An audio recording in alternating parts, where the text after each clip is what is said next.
Bienvenidos a Aposento Alto.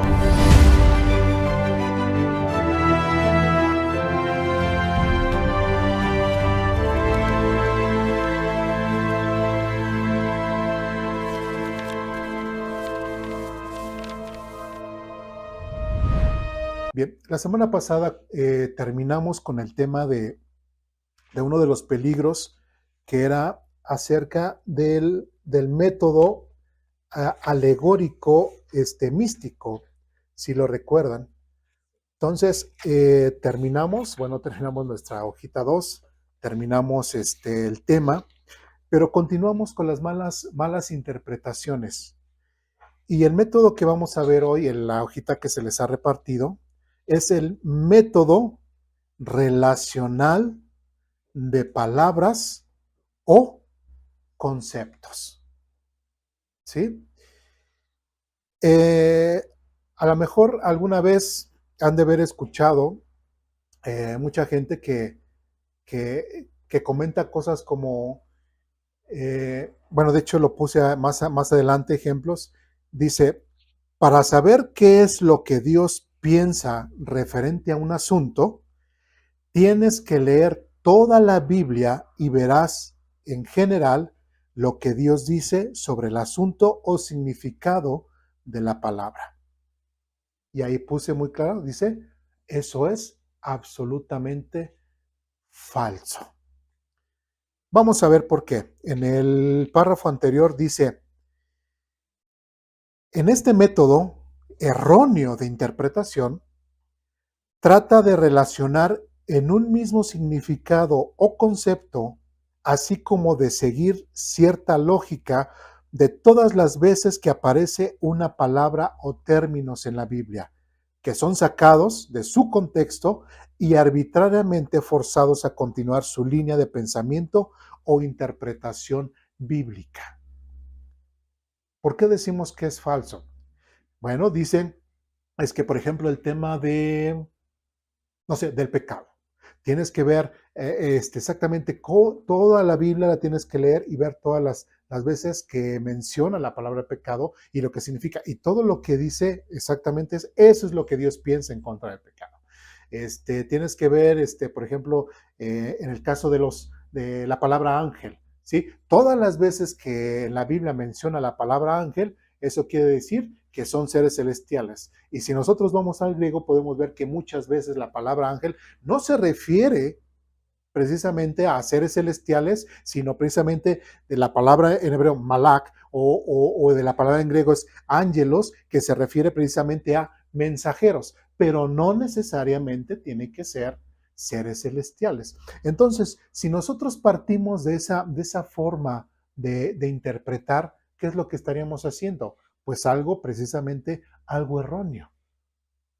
Si vamos bien, ¿sí? Porque, por ejemplo, cuando un rey mandaba a su mensajero, pues lógicamente decía en el lenguaje, ya sea hebreo, ya sea griego, pues mensajero, pero sería ese malak o ángelos, y no quiere decir que la persona al cual le mandaba el rey o al cual mandaba, un discípulo o un apóstol que mandaba a alguien, etcétera, se está refiriendo a personas o seres celestiales. ¿Sí me explico? Entonces, cuando dice que engloba o cuando dice que trata de relacionar en un mismo significado o concepto, tenemos que tener muchísimo cuidado de interpretar la Biblia así. ¿Por qué? Porque así como hemos visto en otras partes, en los temas anteriores, si nosotros sacamos un texto fuera de su contexto, podemos crear realmente una enseñanza que no tiene un sustento bíblico.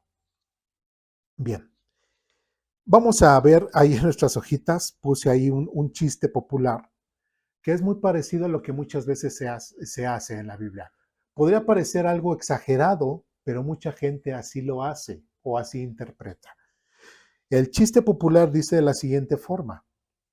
¿En qué se parece un caballo a un triángulo? En que el caballo es un animal. Un animal es un bruto. Bruto fue la persona, bueno, que mató a César. César no hizo nada, bueno, se murió. El que nada no se ahoga. El que no se ahoga flota. Y una flota es una escuadra, ¿sí? Y una escuadra es un triángulo. O sea, están tomando parte de una frase, una palabra. Para decir la siguiente frase, se basan en otra palabra y después en otra palabra para continuar la siguiente frase. ¿Sí? Se escucha muy rebuscado y muy hasta forzado, pero lo interesante o lo terrible, cuando esto lo trasladamos a la lectura o la interpretación del texto bíblico, ahí podemos decir, ah, caray, a ver, espérate, ¿sí? Esto no dice así. Y, y tomando como ejemplo la frase o este chiste popular, hagan de cuenta que cada frase puede ser un versículo. Y ahí nos lleva de un versículo a otro versículo, otro versículo, otro versículo, otro versículo, pensando que Dios está revelándonos exactamente lo que Él piensa referente a cierto asunto. Pero nosotros manipulamos ese tipo de cosas a través de una frase, a través de un concepto, a través de una imagen, a través, etcétera. ¿Sí me explico? Inclusive hasta eso se hace mucho con un tema que dice la numerología bíblica, ¿sí? Algunos creen en ella, algunos no la creen, pero hay muchas personas que manejan en cuanto a los números, ¿no? Cuando dicen, por ejemplo, el número 40. Dice, cuando tú veas el número 40 en la Biblia, se refiere a prueba, ¿sí? Bueno, ¿cuántos días estuvo Moisés arriba en el monte con Dios? 40 días, ¿no? Fue su prueba. ¿Cuántos años estuvo el pueblo de Israel durante el desierto? 40 años, bueno, su prueba, ¿no? ¿Cuántos años estuvo Israel en Egipto? 400, 10 veces prueba para Israel. ¿Sí me explico? ¿Cuántos días estuvo Jesús en el desierto que fue llevado por 40? ¿Sí se dan cuenta cómo la gente puede ir agarrando ese tipo de frases y dice, ah, esto significa esto? Y tenemos que tener mucho, mucho cuidado de interpretar la Biblia, ¿no? Sí, como un ejemplo esto de los números. Bien, ¿dudas, preguntas, comentarios hasta aquí? Bien, vamos a lo que es el tema o la frase o la palabra referente a la levadura. ¿Alguien sabe lo que es la levadura? Es el polvo que se le agrega a las masas para que se expanda, que fermente. Que fermente. Precisamente es como un hongo, sí, como un hongo que descompone algo y que ayuda, ya sea esa descomposición, pues genera esos gases o algo así para que crezca, en este caso, como dices, una masa, una pasta, y pues, y pues genera precisamente que el pan pues crezca. ¿Sí me expliqué? Entonces, vamos a ese tema. Vamos a Éxodo capítulo 12. Así vamos a ver algunos versículos, bueno, no muchos, pero vamos a verlos. Éxodo capítulo 12.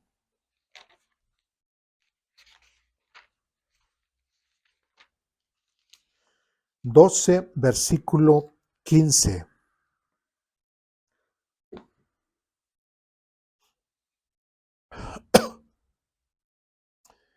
Quien lo tenga, si le puede dar lectura, por favor. Durante 7 días tendrás que preparar sin levadura todo el pan que coman. El primer día del festival, quiten de sus casas todo el rastro de levadura. Cualquiera que coma pan con levadura en esos 7 días del festival quedará excluido de la comunidad de Israel. Muy bien. ¿Qué significa para este texto o hasta este texto la levadura? Dios le dice al pueblo de Israel, no salgas o no le pongas levadura a tu pan. Y algo interesante, al final dice, en la festividad, dice, cualquiera que coma pan con levadura en esos 7 días del festival quedará excluido de la comunidad de Israel, ¿sí? comete un acto de desobediencia. Y recordamos, como dice Juan, y la desobediencia es pecado. Entonces, ¿la levadura qué significa? Pecado. ¿Sí vamos bien? ¿Sí? Entonces, estamos viendo el tema de la levadura y hasta ahorita Éxodo nos está diciendo que la levadura significa algo, desobediencia a Dios, significa pecado. Vamos a primera a los Corintios capítulo 5. Esta es una herramienta concebida desde el rigor histórico para la consulta de pastores y hermanos en Cristo, con el propósito de conocer los acontecimientos verdaderos bíblicos desde la realidad histórica y arqueológica. Y recuerda que puedes ingresar a nuestra línea del tiempo desde la página de Aposento Alto. La línea del tiempo tiene diversas formas de abordar los acontecimientos bíblicos para que podamos organizar la información de manera correcta y que podamos obtener la información organizada. Algunos de estos filtros son el canon bíblico, todos aquellos libros inspirados por el Espíritu Santo en los cuales Dios nos muestra su gracia, justicia y amor. También podemos filtrar los acontecimientos como los reyes y profetas del Antiguo Testamento y el cómo estos vivieron sus testimonios en la historia de los reinos de Israel y Judá. También contemplamos el surgimiento de religiones o sectas en nuestra tabla de cronología doctrinal. Los personajes bíblicos también son una parte muy importante de nuestra herramienta, ya que se organizó una línea del tiempo que contempla aquellas personas de las que nos habla la Biblia, comenzando desde nuestro Creador hasta figuras más modernas, como aquellos que continuaron con la enseñanza de nuestro Señor Jesucristo, discípulos de los discípulos originales y aquellos que ofrecieron su vida para la conservación de la palabra de Dios. Así como es importante conocer los acontecimientos específicos de los que nos habla la Biblia, también es muy interesante cómo estos personajes cobran vida e interactúan unos con otros, ya sea desde las profecías del profeta Isaías, así como la genealogía de nuestro Señor Jesús, son un testimonio del paso del tiempo y de las personas que un día vivieron en nuestro mundo. El objetivo de esta línea del tiempo es servir en su vida como una herramienta de consulta con la cual puedan seguir fortaleciendo su fe en el mensaje maravilloso que nos dio nuestro Salvador Jesús. Como Aposento Alto, estamos muy orgullosos y agradecidos del trabajo de aquellos que viven estudiando los hechos verdaderos de Dios, desde las ciencias y estudios que hoy nos permiten tener esta herramienta. Sin más que decir, que Dios les dé sabiduría y entendimiento. Primera a los Corintios capítulo 5, versículo 7. Quien lo tenga, si le puedo dar lectura. Desháganse de la vieja levadura, quitando a esa perverso de entre ustedes. Entonces serán como una nueva masa preparada sin levadura, que es lo que realmente son. Cristo, nuestro Cordero Pascual, ha sido sacrificado por nosotros. Muy bien. ¿Qué dice Pablo? Dice, desháganse de la vieja levadura. Ahora, si nosotros tomáramos como el primer pasaje que nosotros leímos, diríamos, es que levadura significa pecado, desobediencia. Ahora aquí Pablo está diciendo en 1 Corintios 7, dice, desháganse de la vieja levadura. Y después dice, quitando a ese perverso de entre ustedes. Como que ya cambia entonces ahora el concepto que está utilizando Pablo o a lo que está refiriendo. Ahora, ¿a qué se está refiriendo Pablo? Si nosotros leemos el primer versículo del capítulo 5, dice, me cuesta creer lo que me informan acerca de la inmoralidad sexual que hay entre ustedes. Algo que ni siquiera los paganos hacen. Me dicen que un hombre de su iglesia vive en pecado con su madrastra.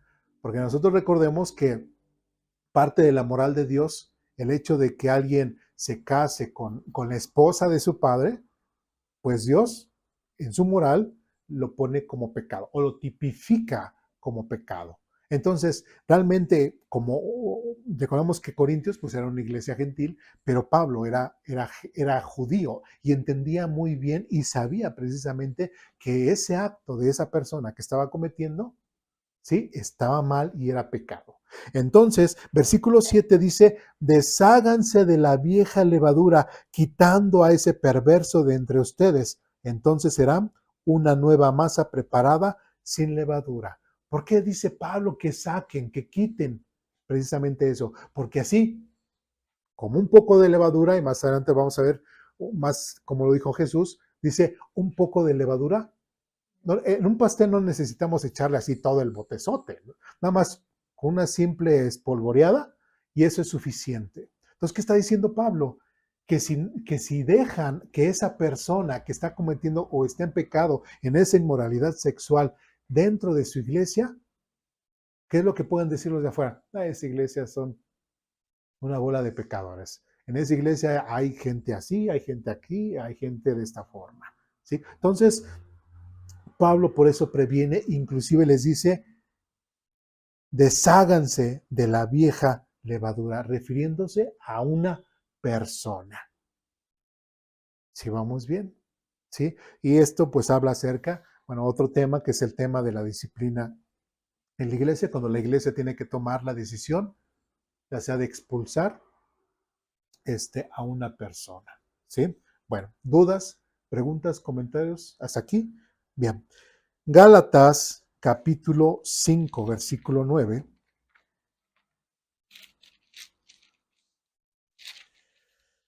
Ya habíamos terminado Gálatas, otra vez regresamos a Gálatas. Gálatas capítulo 5, versículo 9.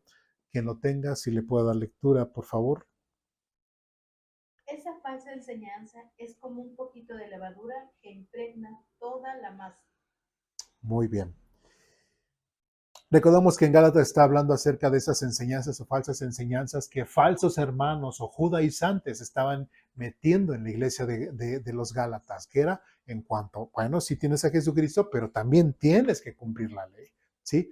Entonces Pablo está diciendo que esta enseñanza, esa falsa enseñanza es como un poquito de levadura que impregna toda la masa. ¿Por qué? Porque aquí Pablo está diciendo, si ese poquito, ¿sí?, de mala enseñanza la adoptas, te la crees y la vives de esa forma, no solamente se va a quedar en esa enseñanza, sino que va a afectar en muchas áreas más de tu vida, en muchas más áreas de tu conocimiento o de tu relación con Dios.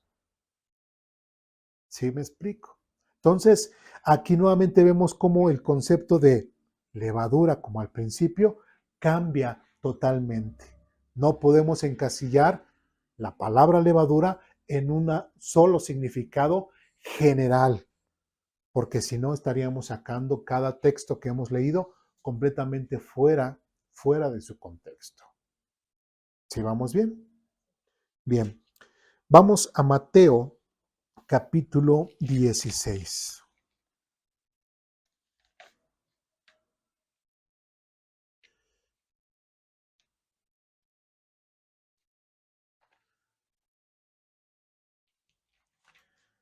Mateo capítulo 16, versículo 6. Quien lo tenga, si le puedo dar lectura. Atención, les advirtió Jesús. Tengan cuidado con la levadura de los fariseos y con lo de los saduceos. Muy bien.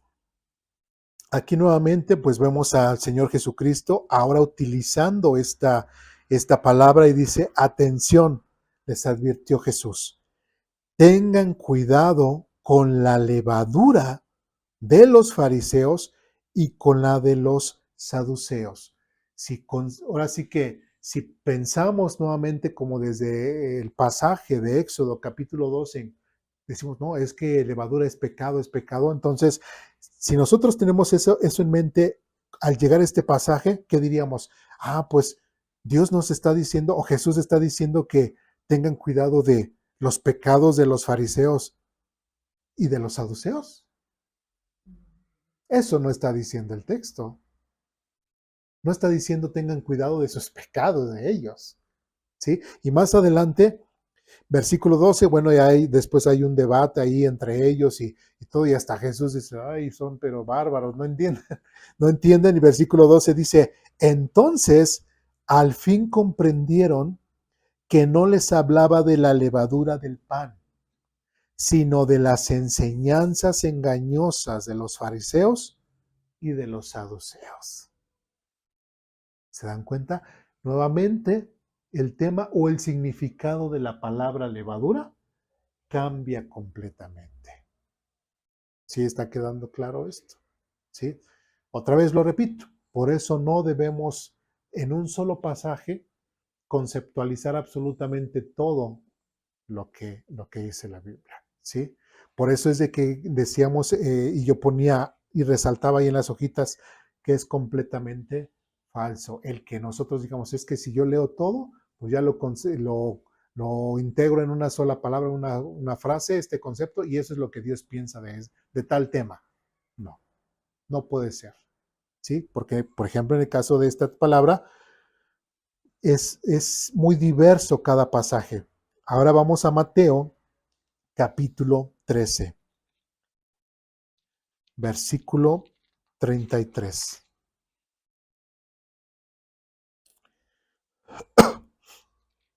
De hecho,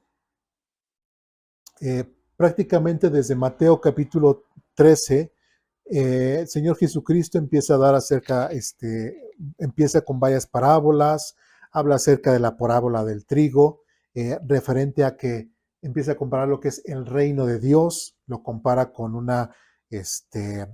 el trigo, bueno, la maleza, después habla acerca de la semilla de mostaza, cómo es el reino de Dios, y después llegamos a lo que es la parábola de la levadura. Y en el versículo 33 del capítulo 13, Jesús dice lo siguiente. Jesús también usó la siguiente ilustración. El reino del cielo es como la levadura que utilizó una mujer para hacer pan.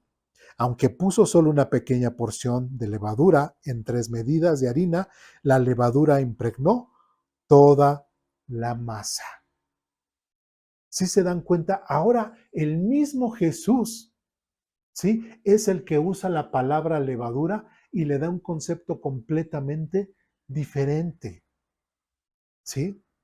Tan diferente que inclusive lo compara con el reino de Dios. Si nosotros nos quedamos con la idea anterior de los siguientes pasajes en cuanto, pues es que es pecado, pues es que es la maldad del hombre en su interior, se está refiriendo, imagínense el mismo Señor Jesucristo diciendo que el reino de los cielos es como la levadura, pues el reino de Dios es como la levadura, es pecado, pareciera ser lo que la gente quisiera que fuera el infierno, ¿no? Hacen lo que quieran, realmente no les importa desobedecer a Dios. ¿Sí me explico? ¿Sí? Entonces, la levadura en este texto tiene un concepto completamente diferente. ¿Sí? Es por eso que cada texto, aunque lleve la palabra, ¿sí? Aunque lleve esa palabra, no significa esa palabra lo mismo en todos los contextos. ¿Sí me explico? Inclusive, hasta podría yo decirle a mi hijo, hijo, te amo. Lleva hasta una emoción, un sentido. Pero yo le digo a mi esposa, te amo. ¿Sí? Y tanto mi esposa como mi hijo entenderán que mi amor es, aunque yo les diga y utilice la palabra amor, mi esposa conceptualiza la palabra amor como esposo, como mi esposa, ¿sí? Mi hijo conceptualizaría la palabra amor, no pensaría, es que me ama igual que mi mamá. No, es diferente, pero utilizamos la palabra amor, ¿sí? Y amor para los hijos, amor para la esposa, amor para los padres, amor inclusive para los amigos, etc. Entonces, aunque tenga la misma palabra, no significa lo mismo en todos los casos, ¿sí? No podemos encasillar una palabra, un concepto y decir es que Dios se refiere a esto general para todo. No lo podemos hacer, porque si no estaríamos cayendo precisamente en estos errores doctrinales. ¿Sí vamos bien? ¿Dudas, preguntas, comentarios, reclamaciones? No. Ahora vamos a ver una frase, ¿sí? Anteriormente vimos una palabra, ahora vamos a hablar sobre una frase. Vamos a primera de Juan, perdón, primera epístola de Juan, capítulo 2. Primera de Juan, capítulo 2, versículo 15. Quien lo tenga, si me ayuda, por favor. No amen a este mundo ni las cosas que les ofrece, porque cuando aman el mundo no tienen el amor del Padre en ustedes. Y fíjense muy bien. Dice, no amen a este mundo, ¿sí? Ni las cosas que les ofrece, porque cuando aman al mundo, no tienen el amor del Padre en ustedes. Otra vez, si nos quedamos con ese concepto de que, entonces, el amar al mundo, ¿qué es? Con base a este pasaje, ¿es bueno o es malo? Es malo, ¿sí? El amar al mundo es malo. Y si decimos, ya ves, aquí dice, inclusive dice, y que no tiene el amor del Padre en ustedes. ¿Sí? El amor al mundo es malo. Vamos a la siguiente cita, Santiago capítulo 4, versículo 4.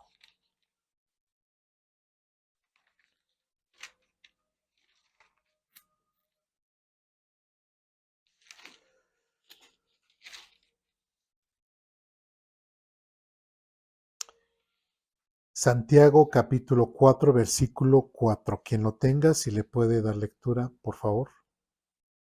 Adúlteros, ¿no se dan cuenta de que la amistad con el mundo los convierte en enemigos de Dios? Lo repito, si alguien quiere ser amigo del mundo, se hace enemigo de Dios. Muy bien. Entonces, aunque en este tema no hable precisamente con la palabra de amar al mundo, pero tiene el concepto de lo que es el hacerse, como dice aquí, amistad con el mundo, amar al mundo, tener esa amistad con el mundo. Entonces, aquí como en este texto, ¿cómo lo dice? ¿Que es bueno o que es malo? ¿Qué es malo? ¿Sí me explico? Entonces, el amar al mundo, el querer tener esa amistad con el mundo, dice, los convierte, y lo hace en pregunta, lo hace en forma de pregunta. ¿No se dan cuenta que la amistad con el mundo los convierte en enemigos de Dios? ¿Sí? Entonces, tanto amar al mundo como buscar la amistad con el mundo es malo. Ahora, tenemos un pasaje, dos pasajes, entonces podemos decir, el amar al mundo es malo. ¿Sí vamos bien? Un pasaje muy famoso, y de hecho todos nos lo deberíamos de conocer y tenerlo bien presente y aprenderlo de memoria, es precisamente Juan 3:16.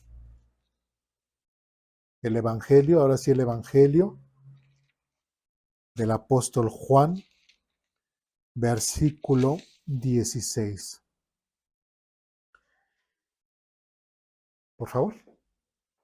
Pues Dios amó tanto al mundo, que dio su único Hijo, para que todo el que cree en Él no se pierda, sino que tenga vida eterna. Muy bien. ¿Qué fue lo que leímos en los pasajes anteriores? El amar al mundo es malo. El buscar la amistad con el mundo es malo. Pero llegamos a Juan 3:16 y dice, pues Dios amó tanto al mundo.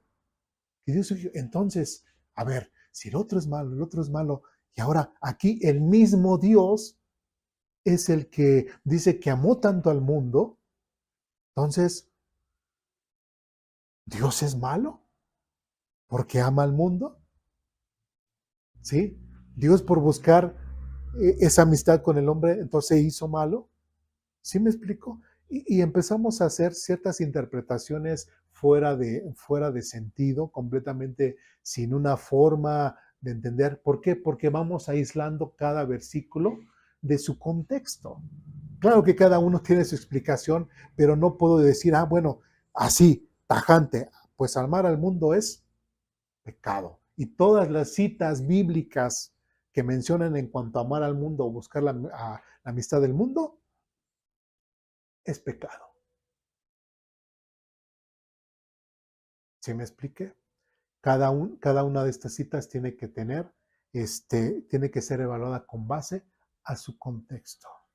Inclusive, bueno, ahorita recordando, el Señor Jesucristo, cuando habla acerca de la parábola de ese, el mayordomo infiel, aquel que le robaba a su amo y todo, y cuando se dieron cuenta y que ya lo iban a correr, pues ¿qué fue lo que hizo? Empezó a hacer esas amistades con los demás, ¿no?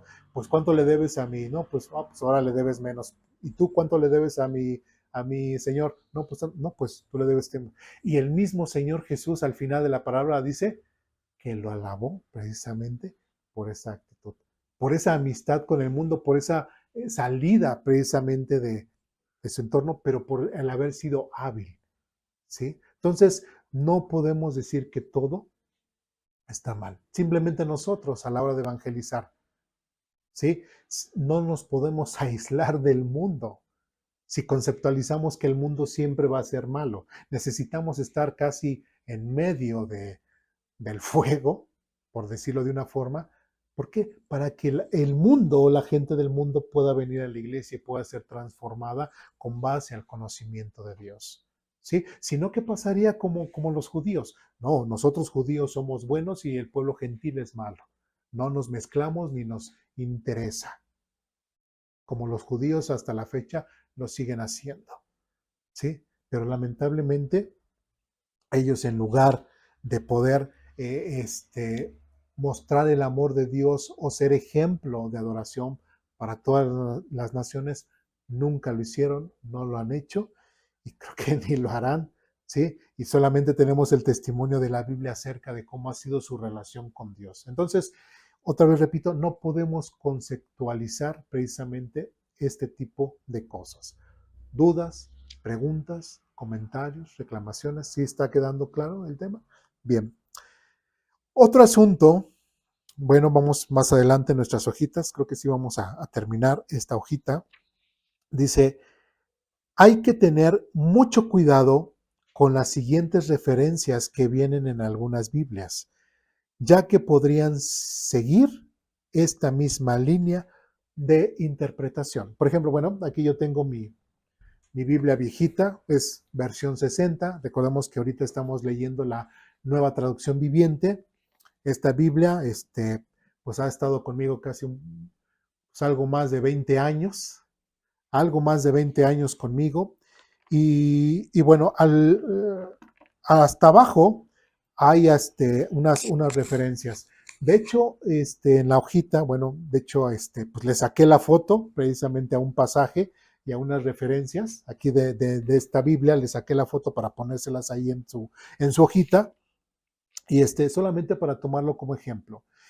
Algunas referencias podrían ser así muy de ayudar y todo, pero muchas veces no, como lo vamos a ver en las referencias ahorita de este pasaje que hemos elegido para ponerlo como ejemplo, y tenemos que tener mucho cuidado. Lamentablemente, bueno, o no sé si lamentablemente o afortunadamente, bueno, en la Biblia que adquirimos y que estamos leyendo, pues no tiene ese tipo de referencias, ¿sí? No tiene ese tipo de referencias y pues bueno, no puedo yo caer en esa tentación de irme, es que esta referencia dice esto y me pasa a otro pasaje y me lleva a otro pasaje y me lleva a otro pasaje y hace precisamente toda esa mezcolanza o ese todo es enredijo de palabras o conceptos que muchas veces podemos caer en una mala interpretación. ¿Sí vamos bien? ¿Sí? Bien. Por ejemplo, ahí en nuestras hojitas, a ver, perdóname, ahora sí no alcanzo, como fue la foto y después la hice más chiquita.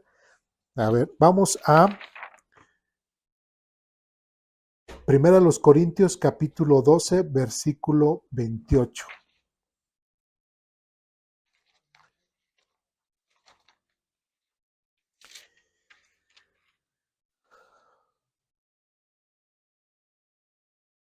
¿Sí?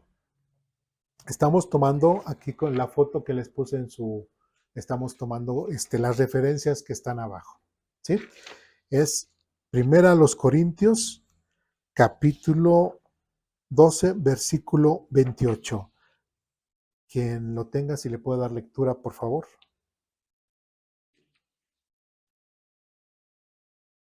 A continuación, hay algunas de las partes que Dios ha designado para la iglesia. En primer lugar, los apóstoles. En segundo lugar, los profetas. En tercer lugar, los maestros. Luego, los que hacen milagros, los que tienen el don de sanidad, los que pueden ayudar a otros, los que tienen el don de liderazgo, los que hablan en idiomas desconocidos. Muy bien, ese es el tema en cuanto precisamente a estas personas, dones, ¿no? Estos dones refiriéndose a las personas a las cuales Dios ha puesto precisamente en la iglesia que tienen cierto papel o cierta función dentro de la iglesia, precisamente para nutrirla, para enseñarla, para guiarle, etcétera, etcétera. Entonces, pues qué buena, iba a decir, qué buena onda que en la iglesia, en Aposento Alto, pudiera haber no solamente Eduardo el que predica y nada más tenemos a Eduardo, sino que pudiera haber muchas más personas que puedan tener esa capacidad de enseñar y de nutrir y hacer crecer precisamente la iglesia. ¿Sí? Bien. De ahí, la Biblia, o bueno, la referencia que está al pie de página, nos manda a Efesios capítulo 4, versículo 11. Vamos a Efesios capítulo 4, versículo 11.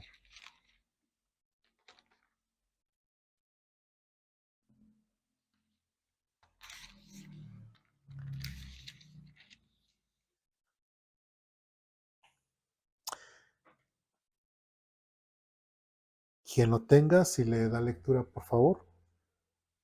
Ahora bien, Cristo dio los siguientes dones a la iglesia: los apóstoles, los profetas, los evangelistas y los pastores y maestros.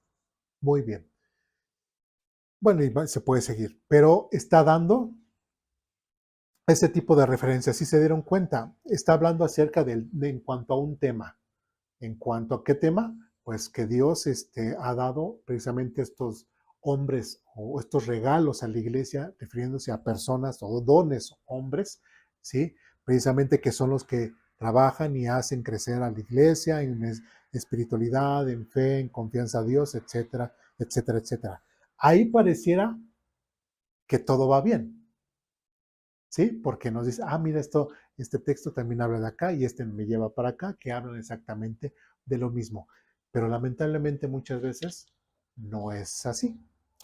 Siguiente cita, y otra vez regresamos a 1 Corintios capítulo 13.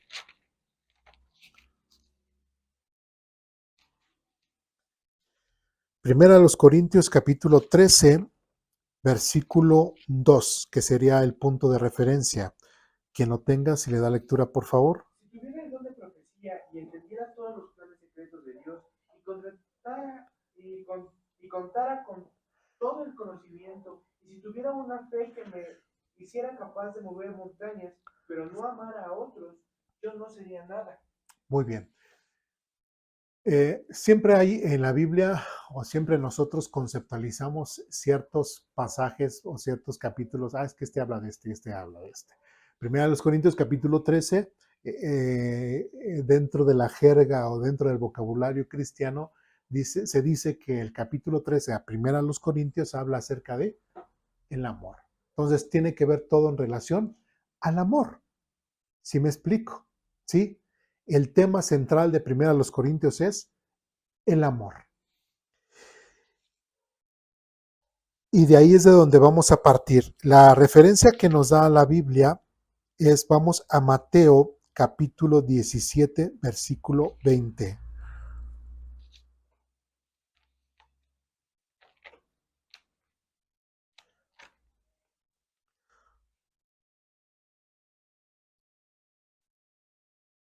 Mateo 17, 20. Quien lo tenga, si le da lectura. Ustedes no tienen la fe suficiente, les dijo Jesús. Les digo la verdad, si tuvieran fe, aunque fuera tan pequeña como una semilla de mostaza, podrían decirle a esta montaña, muévete de aquí, hasta allá, y la montaña se movería. Nada sería imposible. Muy bien. ¿Cuál es la referencia a la cual me está llevando? ¿Sí? Ahora entendamos. Si primero a los Corintios, capítulo 13, el tema principal es el amor, uno pensaría, bueno, entonces me va a llevar a algo que hable precisamente del amor. ¿Y qué texto me está llevando? Acerca en cuanto a la fe, el que yo pueda mover muchas cosas, el que yo pueda hacer esto o pueda hacer yo aquello con mi fe. ¿Sí me explico? Sí lo dice Corintios, dice, sí, pero si yo tuviera y esto, y no tengo amor, de nada sabe. Entonces, de nada sirve, perdón. Entonces, me lleva la referencia, me lleva a Mateo, que solamente hace referencia a eso de que qué es lo que puedo hacer del amor. Pero ¿qué es lo que pasa? Que ya me está sacando del tema principal de Primera a los Corintios. ¿Sí me expliqué?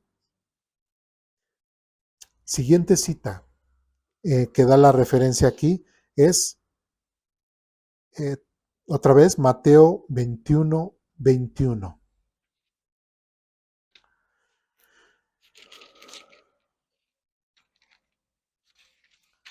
Mateo capítulo 21, versículo 21. Quien lo tenga, si le puede dar lectura, por favor.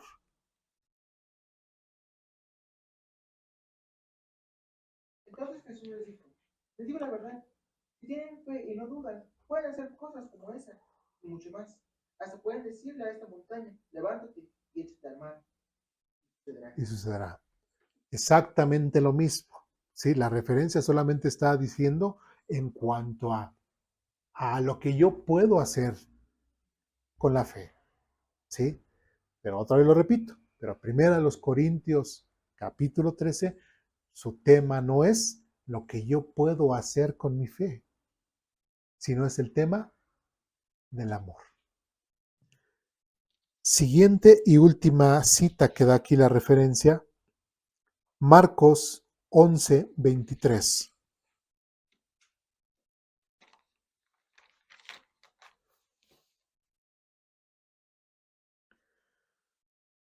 Marcos 11, 23. Quien lo tenga, si le puede dar lectura. Les digo la verdad, ustedes pueden decir a esta montaña, levántate y échate al mar, y sucederá. Pero deben creer de verdad que ocurrirá y no tener ninguna duda en el corazón. Muy bien, ¿sí? Nuevamente, ¿qué me está diciendo esta cita? Acerca de lo que, según yo puedo hacer con mi fe, ¿sí? Claro que en cada uno de estos textos, en parte Jesús está haciendo una exageración. No quiere decir que, pues yo podría hacer eso si tengo mucha fe. No, no lo podrías hacer, ¿sí? No lo podrías hacer porque inclusive ni el mismo Jesús hizo ese tipo de cosas. Y no porque no tuviera fe, sino porque no tienen ningún sentido. Sí, imagínate que tú dijeras, bueno, pues como que no se ve bien el popo y el trasiego así. A ver, los voy a separar un poquito entre ellos o cambiarlos de lugar. Eso jamás lo vamos a poder hacer, aunque digamos que tenemos muchísima fe. ¿Sí? ¿Sí? Creo que si alguien tiene esa fe o esa creencia en Dios, sabe que ese tipo de cosas no son necesarias y si la tiene esa fe, no lo haría, ¿no? Exactamente. Sí, exactamente. Si tuviera esa fe, no lo haría porque no le vería el sentido. Y así como Dios dejó todo, no como el hombre lo ha hecho, sino como Dios dejó todo, está perfecto, está bien. ¿Sí? Regresamos a 1 Corintios capítulo 13.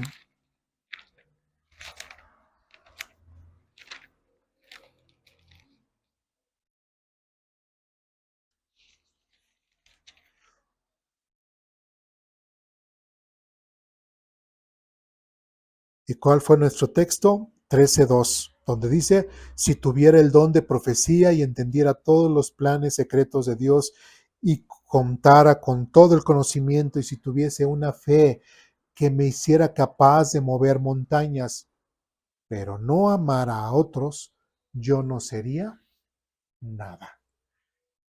La referencia que nos da la editorial hasta abajo, esas referencias en el caso de la Biblia que les mostré hace un momento, ¿qué nos está diciendo?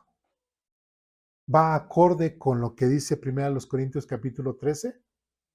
No tiene nada que ver. No tiene nada que ver.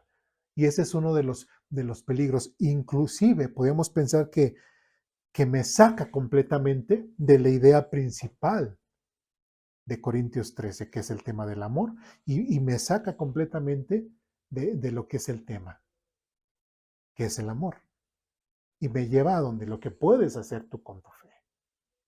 Dos cosas completamente diferentes. Entonces, esos son uno de los grandes peligros que nosotros podríamos tener a la hora de interpretar la Biblia e inclusive hacer el uso de ciertas referencias de la Biblia. ¿Sí me explico? ¿Sí? Tenemos que tener mucho cuidado de no caer en ese tipo de situaciones. Hay ayudas muy buenas en algunas Biblias, algunas editoriales han puesto herramientas muy buenas, pero hay que ser muy analítico en ello, hay que ser muy cuidadoso porque podíamos caer en algo. No, pues es que si lo dice, casi así como el pastor, si lo dice el pastor, pues debe estar bien. Si está en la editorial, si está así, pues debe estar bien.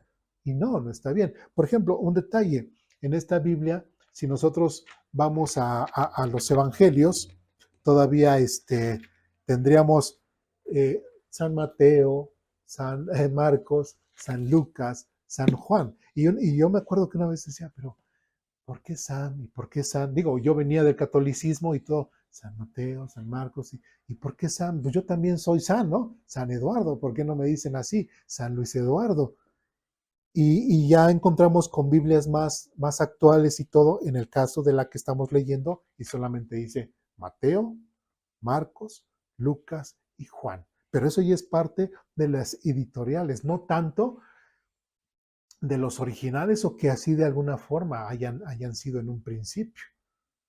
¿Sí? Entonces hay cosas que nosotros que tenemos que tener mucho cuidado en cuanto a las cosas que un editorial nos pudiese ofrecer como parte, como plus, como parte de adquirir una Biblia. ¿Sí vamos bien?